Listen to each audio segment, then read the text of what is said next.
Guys, August and September have been rough. It's been hot out. Where I live in Los Angeles, we saw almost 120 degrees last weekend. It's even been over 100 at the beach. It's crazy. You know what hasn't been hot though? My balls, folks. That's right. It's another ad where I talk about my balls. This time for Sheath. This underwear is phenomenal for so many reasons. One, it's made of a technical, moisture-wicking, lightweight fabric that takes the moisture that accumulates on your balls, it releases it into the atmosphere where it belongs, right? Then they have a separate pouch where if you really are a bold individual, you can separate your balls from your thighs. I swear. Some people can actually do this. But even if you can't make that situation work, the moisture-wicking fabric is still amazing. Sheath underwear was developed by a U.S. soldier serving in Iraq. And listen, Baghdad ball sweat is real ball sweat, people. We could probably take that guy's word for it. Came back, came up with Sheath, and now the rest of us can enjoy sweat-free balls just like that enterprising individual.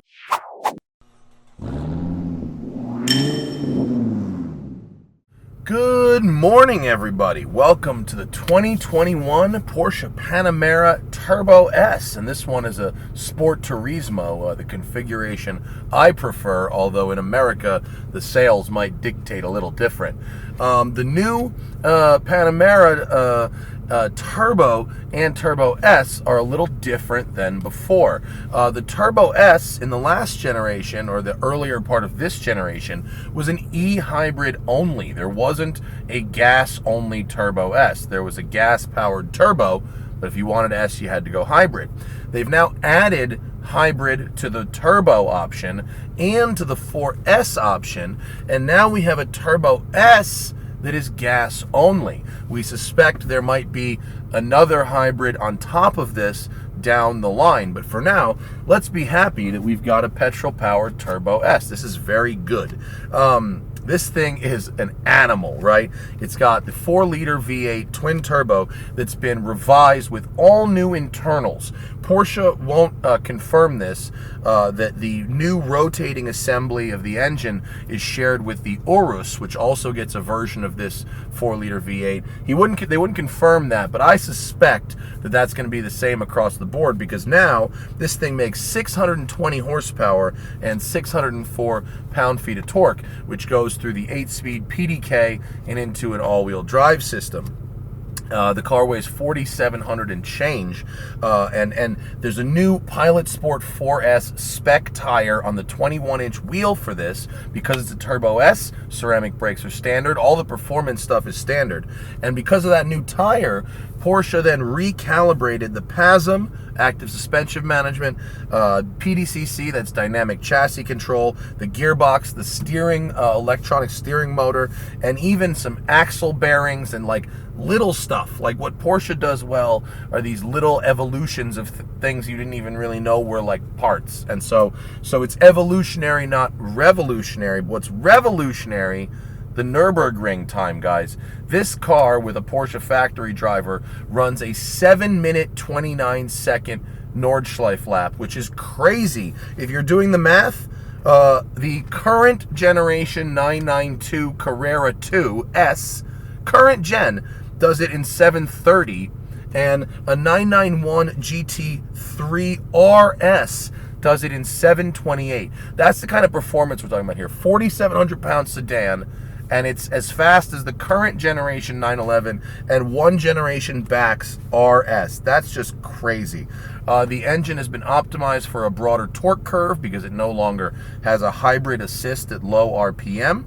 And the 0 to 60 is 2.9 claimed with 196 mile an hour top speed. Yowzas, guys. The question is, numbers are easy, right? We've seen this. Numbers are easy, but will it be fun? So we're going to put our drive mode into Sport Plus, manual shift mode, see how it responds.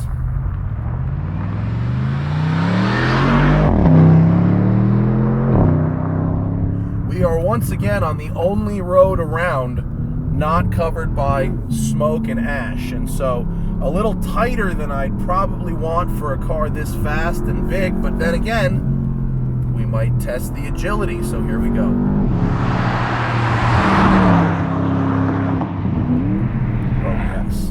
Four-wheel steering is present. Oh my, do you dance? Get down. Yes. Oh, the turn-in is very good. Already, I'm 3 corners in, and I can already feel how well the weight is masked. Oh, great precision on center with the steering. On center, of course, I mean off center. That was mid-corner, not the center.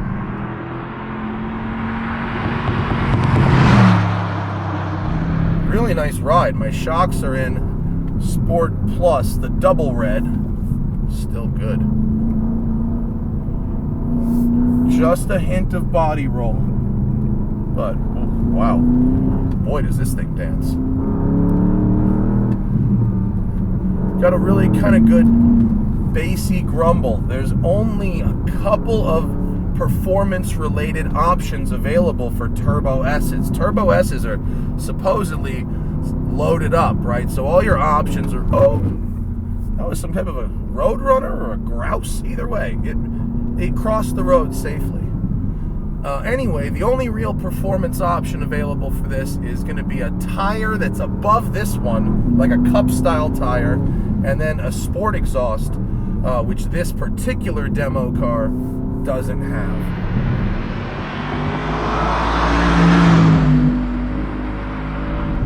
Really, really good. Right here, mid-corner bump. Oh, it maintained the contact patch like super well there. Have I mentioned it's like insanely fast? Because this section here is quite tight. And I don't want to say it's dancing like a 911, but it's really got a boogie on. But wait till this road opens up and you can see the power, because the power is just crazy. It really scoots itself out of a corner. I don't know this road as well, so I'm not able to really do the things like I would do on my other normal roads. But really, the sweet spot of this engine is going to be 4,000 to 6,000 RPM, where your peak torque is going on. Oh my lord.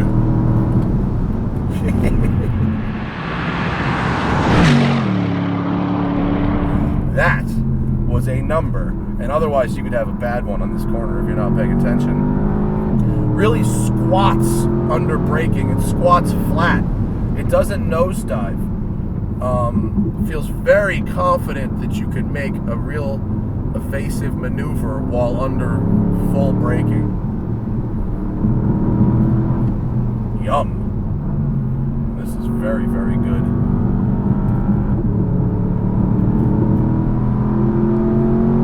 Sounds nice, but sport exhaust would be an option that I would check. Based on how the GTS I recently drove sounded with the sport exhaust, that would be a big yes for me. What are you doing here? Just checking on stuff? Hey, that person had a piece of equipment I have never seen before. I don't know what that was. Here now the road gets a little bit bumpier. Let's go with Sport Suspension 1.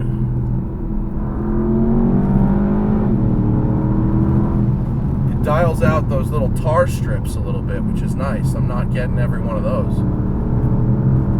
This car is big, cushy, very, very comfortable. Oh my God, it's really...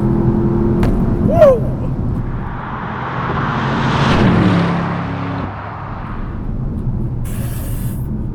Obscenely fast.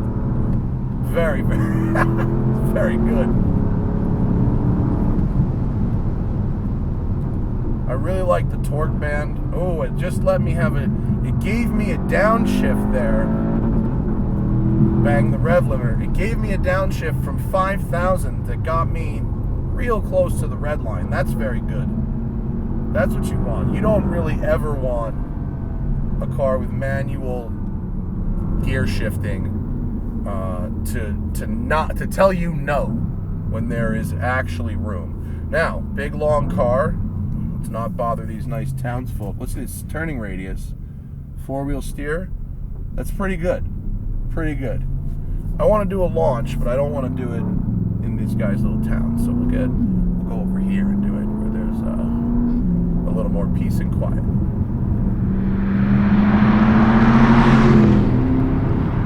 It's got all kinds of tech options and stuff too. You know, it's got wireless Apple CarPlay, it's got a hotspot, it's got all those good things. Although we're not really here to do that. We're here to go put it back in manual launch control. Just stomp it, activate it, and go.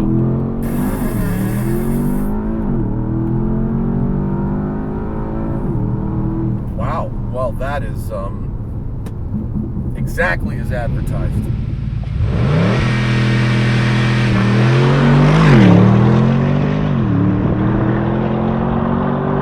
That's a 3-second launch for sure. 4,700 pounds doing a 3-second launch with motor, no hybrids. There we go.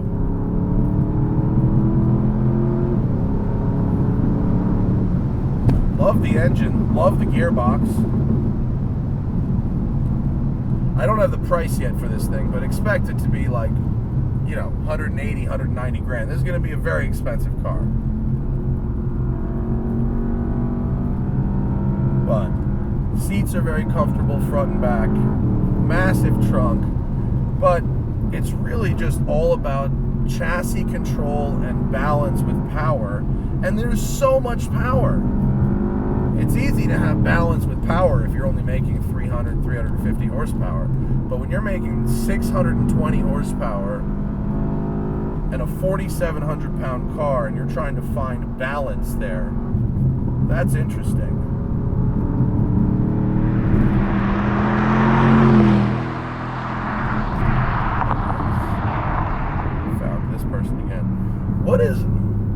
What is this person doing? There's these sort of chains. I mean, they look like sensors, I guess, that hang down in the front of the car. Maybe it's just measuring for potholes or something. I don't know. That's an interesting system, whatever it is.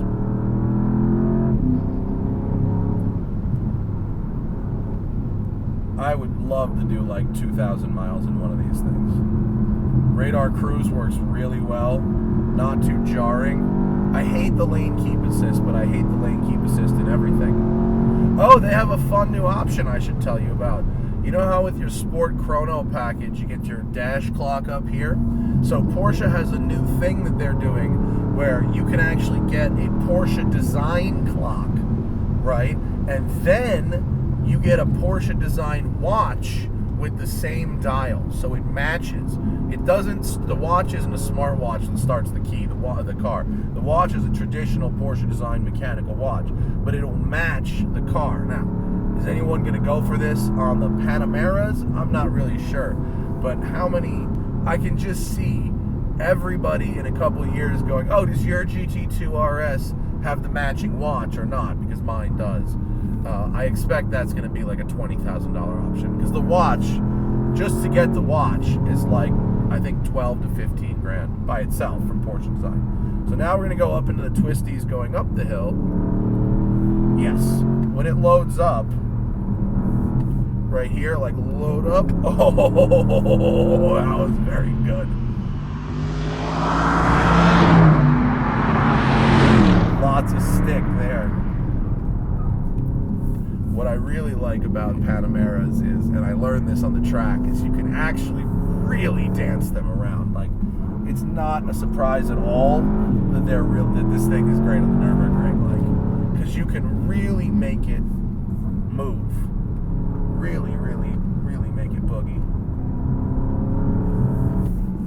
When I drove the e-hybrid, I was shocked on its racetrack performance about how agile it was, even with that giant battery pack. Now we've got same power, almost, no battery pack, so it's lighter, and then the same suspension technology. Improved suspension technology, even.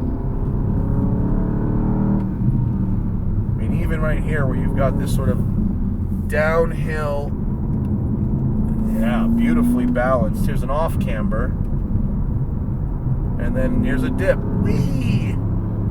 It's like Bilsterberg. Man, so good at maintaining a contact patch, and that's what you want. I mean, that's how you get good performance. Oh man, I love the handling of this thing. It's so good. Shocked. There is magic here.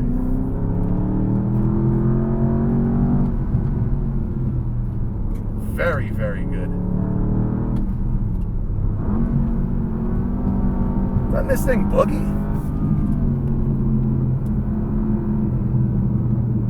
Yeah, we're back. Oh wow, how about that? I didn't think we'd come all the way back up, but I was having a good time. The Panamera Turbo S, man. This is a German spec car, so it's not exactly the same as the US ones. Things like the nav doesn't work and stuff like that, but dynamically it's exactly what we're going to be getting here in the US later this year. But like, I mean, that hybrid thing, I'm about it. It's cool. It's really cool that you can go that fast, that you can drive 20 miles on electric only, and that you can use the gas engine to charge up the hybrid battery. Like, that's super cool tech. But at the same time, performance car Matt is like, whoa. This thing is crazy fast. It boogies, it dances, it stops, it handles, it launches, it does all the things, and then it's just laid back, super cush at the same time, which, man, these things are really expensive. I mean, that's the downside. The downside is expensive and depreciation. But to combine that powertrain with the PDK gearbox and this type of chassis control in a package that feels this cohesive and is put together this well, yeah, really expensive, but if you got the cash, it's definitely worth it. It's not like I can't tell where that money went. I could tell exactly where that money went with this car. So thank you to Porsche for letting me have a go. Thank you to you guys for spending the time with me today, and I'll see you later. Bye. And remember, always fight your tickets. Go to offtherecord.com/TST or use code TST10 on the Off the Record app.